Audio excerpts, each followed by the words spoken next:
Hello pong muli mga katambay, nagbabalik po muli ang inyong katambay, si Katambay Manong po, para po magkomento po sa inyo dito po sa Tambayang Makabayan, komento po na inyong lingkod. Ito po, komentuhan naman po natin mga katambay, ito pong sinasabi nga po natin, di umano, na isang speaker ng Kamara sa kasaysayan ng ating bansa, na ngayon lang po tayo at ngayon lang din po nakakita si Kamanong sa talambuhay po ni Kamanong, ngayon lang din po nakakita ng isang speaker na napaka galing at napaka sobra-sobrang trabaho ang kanyang ginagawa sa ating bansa. Speaker ka na ng Kamara, nagpapaka DSWD ka pa, at nagpapaka presidente ka pa ng bansa, at ngayon ay parang nagpapaka DepEd Secretary pa mga katambay. Bakit? Bakit kaya? Dahil ngayon naman po, buong puwersa po ng Kamara mga katambay, buong puwersa po ng House of Representatives ay pumunta po halos dito po sa ginanap na groundbreaking po ceremony ng sa Bawan na Batangas po ito mga tambay, para daw po doon sa Technical High School, isang gagawing eskwelahan po mga tambay sa Batangas po, sa pangunguna po ng representative nila doon na si Luis Tro po mga katambay, representative. At ang buong puwersa po ng speaker mga katambay. Alam naman po natin ang speaker talagang nasa Guinness of Book of Record na po ito mga katambay. Biruin nyo po, sa Pilipinas lang po nangyari yan. Mga katambay, napakaraming trabaho ng speaker. Nakita po natin yan, pati sa sandatahang lakas. Talaga sa mga kapulisan at sa pamamigay po ng ayuda. Di ba? Nakikita po natin yan. Kasama ng DSWD. Ngayon naman po, sa parte naman po na eskwelahan mga katambay. Painggan po natin ang nagpapaka-presidente po o presidente na yata ng bansa mga katambay. Komento na inyong likod. Dito po sa kaganapan po sa Batangas mga katambay. Kasama po ang puwersa ng sinasabi pong institusyon na ayon kay Vice President Sara Duterte, pinamumungara at pinamumugadan ng napakalaking korupsyon sa bansa mga katambay. Painggan po natin at komentohan po natin. Mga mahal kong kababayan, this is the time para ating ibalik ang pasasalamat at pagmamahal sa taong nasa likod ng pagdaloy ng tuloy-tuloy na biyaya sa ikalawang distrito ng ating lalawigan. I am honored to introduce to you the Speaker of the 19th Congress of the Philippines, the Speaker of the People, the best Speaker of the Philippine Congress, pinakamalakas na palakpakan sigawan, Speaker Martin Romualdez!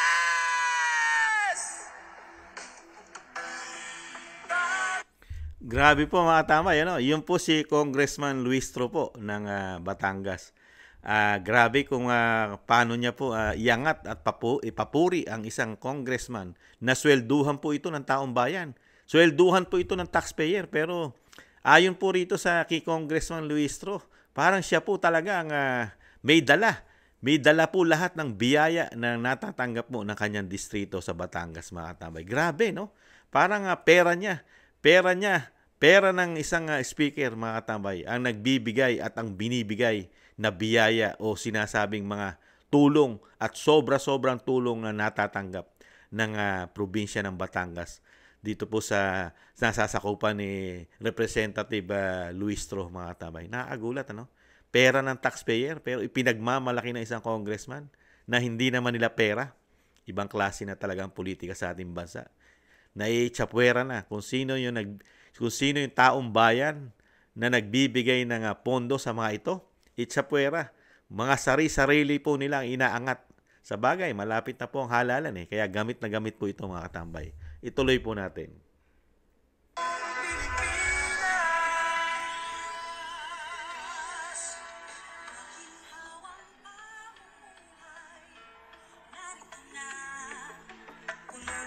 Fast forward po natin. Nagtataasan po ng kamay Yan. Kailangan ko i-acknowledge yung ibang mga. Yan. Pasensya na lang na modulate ko yung boses ko. Pero alam mo naman, dapat maayos ang sound system kay andito sa harap ng quad ng Kongreso. Dahil quad Siyempre naman kailangan ko ipakilala ko yung mga kasama ko sa liderato ng Congress. Ang ating Senior Deputy Speaker from Pampanga, Congressman Dong Aurelio Gonzales.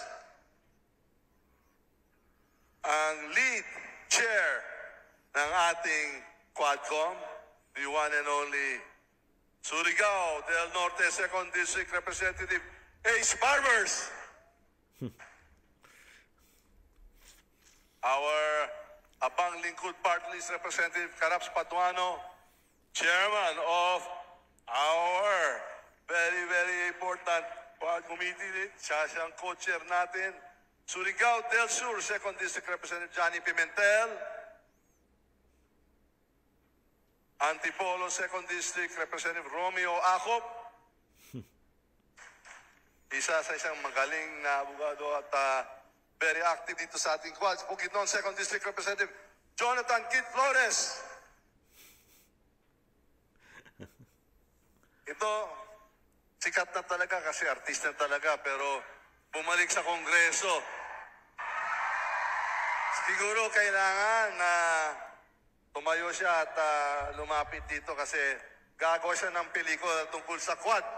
The one and only Langulalon District Representative Dan Fernandez, tumayo ka naman. Pakilala dito. Halika naman. Sige naman. Ayan o. Tanggalin mo yung salamin mo. Kamusta si Cassie? Sige.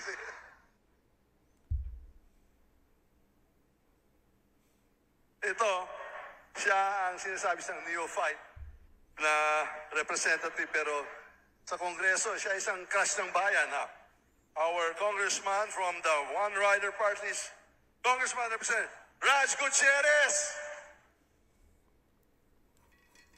To Bawan Mayor Ryan Dolor and our Sangguniang Bayang Bawan, of course, our former Mabini Municipal Mayor Noel Luistro, sa lahat ng mga mayor natin, kay Tingloy, of course, from I think San Luis, San Pascual, Lobo, Bawan, of course, and the other municipalities of the 2nd District.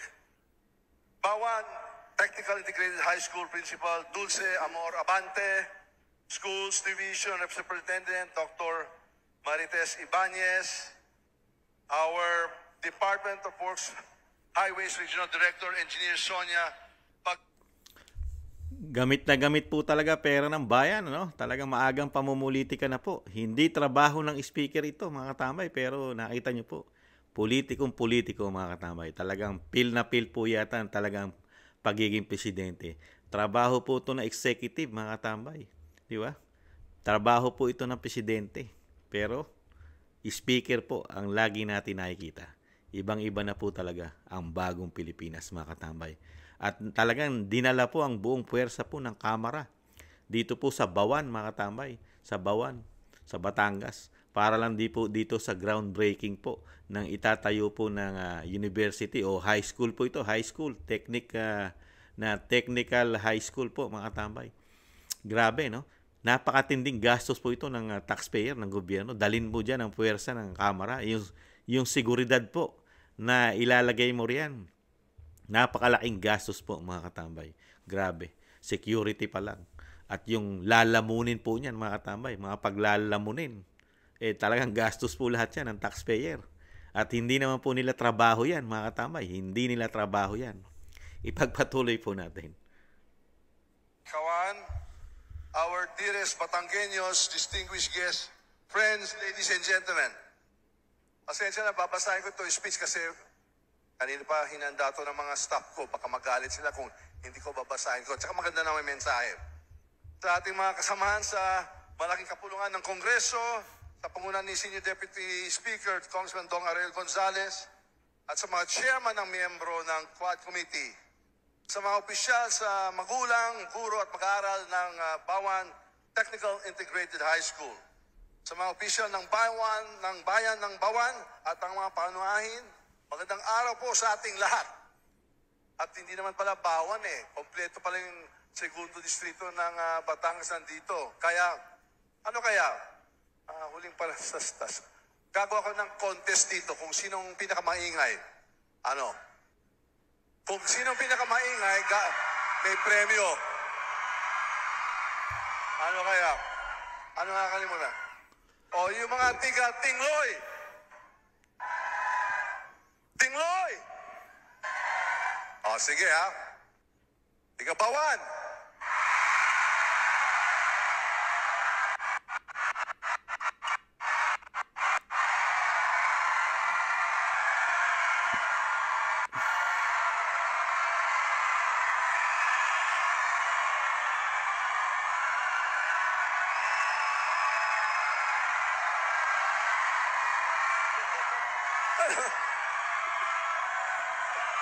Ano to?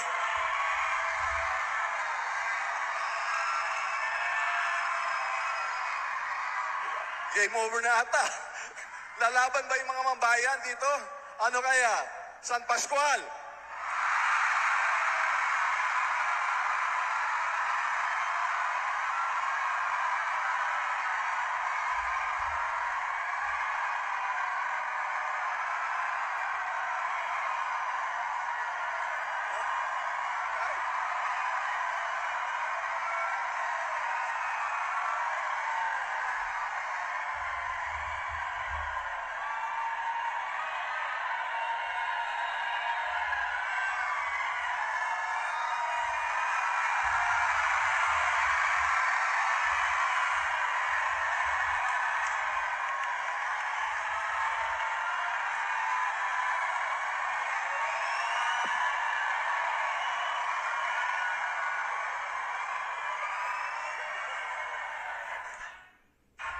Sumagot.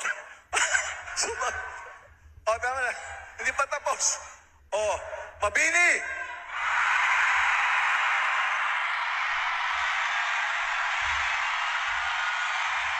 Grabe, no? Talagang nagpapapremyo po mga katambay. Kaya ang mga tao nagkaagulo po. Ginagawa po niya talagang ang mga tao ay talagang talamak na talamak sa biyaya mga katambay. Ang ginagawang trabaho po ng mga sa ating bansa ng mga sa kamara, mga representative, lalo ang speaker. Talagang ang tingin po sa mga Pilipino ay talagang sa kapirasong pera na galing pa sa taxpayer. Ay para ka namimili na yata, napakaagang vote buying para ipakilala mo ang iyong pagkatao at talagang sa darating nga na eleksyon ay hindi ka makakalimutan lalo ng sinasabing itong lugar na ito, itong sa Bawan, Batangas mga katambay. Grabe, no? Napakaagang pamumulitika. Trabaho ang kailangan gawin sa problema ng bansa pero nag-iikot na at talagang dala-dala ang pera ng taxpayer, gamit na gamit. Ano aasahan natin dito pag ito'y naupo mga katambay? Grabe silang magwaldas ng pera mga katambay ng taxpayer. Sa bagay, easy money nga naman di ba? Easy money.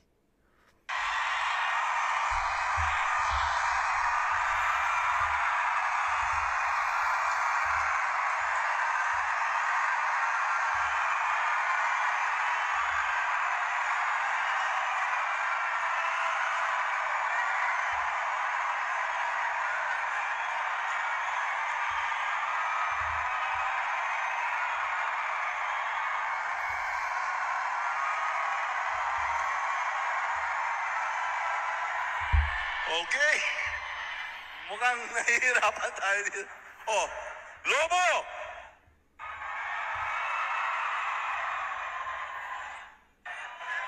Malayo. Kayo naman, mga home court advantage ninyo. Ha? San Luis!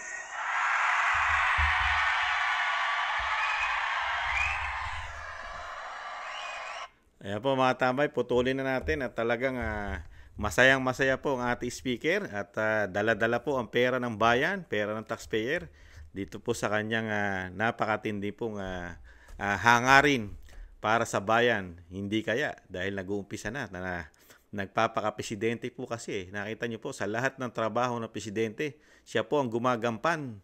Di po ba? Sa lahat siya nag-iikot. Siya ang may dala-dala. Lahat ng programa, proyekto na galing po sa bayan ang pera, galing sa taxpayer mga tambay. Pero sarili po nila ang inaangat nila. para po silang para po nagpapakahari, mga katamay. Alam niyo po yun, na nagpapakahari ka na ang tingin mo rito sa mga nasasakupan mo ay mabigyan lang ng konting biyaya. Talagang mahahawakan mo na ito. Mahahawakan mo na ang pagkatao nito. Buong pagkatao nito ay mahahawakan mo na. At mapapasunod mo na sa gusto mong mangyari. Na sa darating yatang halalan ikaw lang ang makikilala nito dahil ubod ka ng galing. Ubod kang galing speaker. Biro mo, buong puwersa ng kamera, dinala mo sa Bawan. Para lang dito sa groundbreaking na itatayo na eskwelahan, mga katamay. Grabe. Buong halos, napakaraming congressman.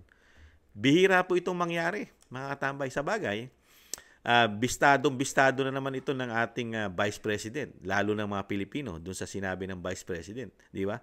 Dahil yung ginagawa po nilang extraordinary, lalong-lalo po sa ginawa nila sa DepEd, naglalagay po sila napakaraming bilyong-bilyong piso na unprogram po. Na ito po ay hindi natin alam kung saan po nila ito dinadala. Pero sila alam nila kung saan po nila dinala yan. At alam po nila kung magkano partihan yan. Si Vice President, alam din po ni Vice President yan na kung saan po nila binubulsa yan. Di o ba no? At kung kani-kaninong bolt, papasok po yan. Kaya ito po, nakikita po natin ang ating mga mambabatas na ubod ng yaman. Nagsisiyaman po, mga katamay. Ubod ng dami ng pera nila. Itong mga congressman, komento na inyong likod. Kaya nakita niyo po, ang tingin po sa ating Pilipino, sa ating mahihirap, ang tingin po 2.5 mga katambay. Parang kayang-kaya kang bilhin sa dami nilang pera. At parang ayaw nilang paunlarin ang Pilipinas. Dahil nga para napakadali nilang makuha ang tiwala ng mga Pilipino dahil ito'y naghihirap. Di ba?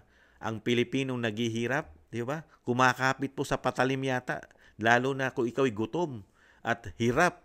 Hirap ang iyong bansa, lalo sa kawalan ng trabaho at nagmamahal ang mga bilihin na napakataas na. At pati ang iyong sinasabing, pati ang ating mga extra expenses na binabayaran, di ba, ay ubod ng mahal. Pero ang mga congressman at ang speaker ng Kamara, napakasasaya, mga katamay. Napakasasaya. Talagang appreciate nila ang pondo ng bansa, ang pondo ng taxpayer. Talagang masayang-masaya sila. Hanggang langit po ang saya nila, ang kaligayahan nila. Dahil sila'y nasa posisyon. At syempre, yung natuklasan nga po natin at natuklasan po ng Vice President Sara Duterte at ng dating Pangulong Duterte na talagang ngayon po, ang sinasabi nga po natin ngayon, komento na inyong lingkod, nakabupay ang pera ng bansa, ang pera ng bayan, ang pera ng taxpayer ay nakabupay po sa mga politiko. Bupay. Unlimited po. Unlimited. Grabe. Grabe po. Kaya ito po, napakatagal po ang gagawin ito. Dire-diretso po ito, mga tamay, dahil ang halalan po ng presidente ay 2028 pa po, mga tambay. 4 na taon pa po, mga tambay. Kaya 4 na taon pa po gagawin ito ng speaker ng Kamara. Yung dala-dala ang pera ng taxpayer sa mga kanyang pupuntahan bilang siya speaker na dapat siya nasa Kongreso, nasa Kamara, nasa House of Representatives. At yun ang kanyang trabaho, pero hindi po nagkakaganon ngayon. Napakarami niya pong trabaho ngayon. Ito po ay binibigyan po ito ng basbas ng Pangulo. Kaya ang Pangulo, hindi mo na mapagkikita ang Pangulo ng Pilipinas ngayon. Lalo sa mga sinasabing trabaho niya, napakalaki na po ng kabawasan ng trabaho ng Pangulo, mga katambay. Puro ito na po ang mapagkikita natin sa ating mga probinsya, sa ating mga syudad, sa ating mga barangay. At isang damukal na mga congressman na isasama nito. Biruin mo, groundbreaking lang na isang eskwelahan. Buong puwersa ng Kamara nandun. Sana man lang ang nahandun Pangulo ng Pilipinas Di ba? Hindi Ibang klase na po sa ating bansa. Kaya nakakalungkot po. Kaya napakarami pong nasasayang na pera sa atin. Nalulustay, mga katambay. Na imbis na sana simpleng groundbreaking lang, dahil nga naharap nga sa politika at malapit ng halalan, kaya kailangan po nilang exposure, mga katambay. Kailangan po nila ng media mileage. At akala mong sila ang lahat ng may dalang biyaya sa mga Pilipino. Yung kung itaas nila ang kanilang mga sarili at ang mga speaker na nagsasalita rito sa event na ito, kala mo bang lahat ng kanilang daladala, lahat ng kanilang gagawin, lahat ng kanilang proyekto ay parang galing sa kanilang bulsa, mga katambay. Ibang klase na po. Pansamantala lang yan. Naluklok lang kayo dyan dahil sa taong bayan. Dapat po, mahiya naman po kayo. Isasama nyo po ang taong bayan sa lahat ng proyekto ng bansa. Yan proyekto ng tao. Proyekto yan ng mamamayan, hindi proyekto po ninyo. Yun po ang tama Proyekto ito ng taong bayan. Itong ipapagawa, dapat, di po ba? Yun ang magandang tamang pronunciation, di ba? Na dapat mo i-approach sa mga Pilipino. Dala-dala namin ang proyekto na galing sa taong bayan, galing sa taxpayer. Magpapagawa po tayo. Dahil sa tulong po ng ating mga kababayan, matutupad na po ang pangarap natin malagyan ng panibagong eskwelahan po dito po sa Bawan, Batangas. Di ba? Ganun po dapat Hindi sa pangunguna ng ating speaker. Dahil kung hindi sa speaker, hindi bubuhos ang biyaya. Di ba? Buong puwersa ng speaker ay nasa Bawan at napakaraming biyaya na manggagaling sa speaker. Ganun po ba? Ibang klase na po. Kaya isip-isip po tayo. Isip-isip pagka ganitong klaseng mga politiko ang mailuluklok sa ating bansa. Mas marami pa po yata ito. Isang damukal na pera pa ng taxpayer ang mawawala sa ating bansa. At kakapiraso, parang anggilang, parang momo ang ibibigay sa iyong proyekto, mga katambay. Mas marami yung napupunta yata sa kanila. Komento na inyong lingkod. Nakakalungkot. Isang speaker, ganito ang trabaho sa atin. Kinuha na lahat, kinopo na. Ano pa, silbi ng Pangulo. Kung alam lang natin na magkaaga nito ang sistema ng pamumuno ng Pangulong Marcos Jr., buti kung nanalo ito. Malabong manalo ito kung ganito lang ang gagawin niyang serbisyo sa atin. Yung trabaho niya, halos ang nagtatrabaho na speaker ng Kamara. Napakahina mong presidente pagka ganun. Napakahina mo pagka ganun. Mas magaling pa sa iyo ang speaker. Di sana siya na lang ang naging presidente ng bansa, hindi ikaw. Komento lang na inyong lingkod, mga katambay. Di ba? Ibang klase. Ay, nako. Ano po masasabi nyo rito, mga katambay? Sa talagang hindi na po ito lulubayan ng speaker ng Kamara, yung talagang pamumulitika. At syempre, pagkatapos nito, balik na naman po sa Kamara ito, mga katambay, para naman doon sa kanilang demolition job para sa mga Duterte, lalong-lalo na kay Vice President Sara Duterte. Ganon talaga politika. At kailangan, wag nang mawala sa kanila yung kapangyarihang ibinigay sa kanila ng temporary. Ganyan po talaga Ngayon kasi, sagana po, yata di umano sa korupsyon. Kaya gustong-gusto po nila yan, mga katambay. Ang mga korap nating mga politiko. Di ba? Komento na inyong lingkod. Maraming salamat po, mga katambay, sa nagusto po ng ating maliit na channel, Tambayang Makabayan, sa YouTube at TikTok. At maraming salamat din po sa mga nag-comment, syempre po, sa mga nag-share, like, and subscribe. Thank you po. At maraming salamat din po na hindi po kayo nagsasawa dito po sa ating maliit na channel. Maraming salamat po, mga katambay. Sa muli po, ingatan nawa. Bye-bye. Paalam.